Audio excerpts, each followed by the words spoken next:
know, the more that I learn, the more that I want to learn.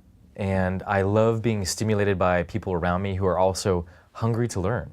And so I just find that it's just such an enlivening part of life. And for me, it never ends. And so I love that. I love continuing to learn, and I don't ever see that that's going to stop.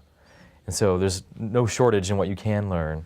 So the trick is, for me, how do I keep tuning into what's most meaningful for me and relevant and follow that track?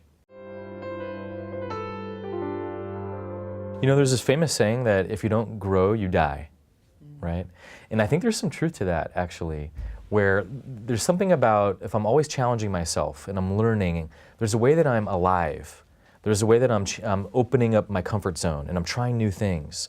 And it really literally has me feel alive in a certain way versus just feeling like I'm an expert, I've already learned everything, there's nothing else to take in, there's no more learning.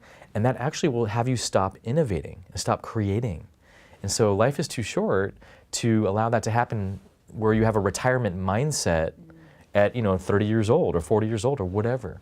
And so why not take the most advantage of what's around us and continue to stay alive while we're here? Exactly, which is why they encourage senior citizens to complete crossword puzzles or a mind game just to keep their brain active. So they'll stay, really is to help in longevity and in living, and as you mentioned. 100%. Like when I see elderly that are more engaged with learning, they're happier, they're more joyful, they have better memory. They've actually been done a lot of experiments with this where they have better recall and just more connected to that joie de vivre.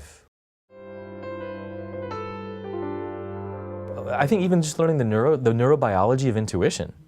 And there's been so much research in the last 10 years, specifically, on breaking down how, when we have an intuition, it literally lights up a different part of our brain than insight in other areas that we get information. So there's really some fascinating things I've been learning with research around how we make better decisions integrating our intuition. And that's information that you can apply to Invisible Edge and to your work, which only helps, makes you just a much more of a credible business person. 100%. And I think because neuroscience has advanced, it gives that credibility to intuition, where usually intuition in the past has not gotten along so well with the business world and vice versa.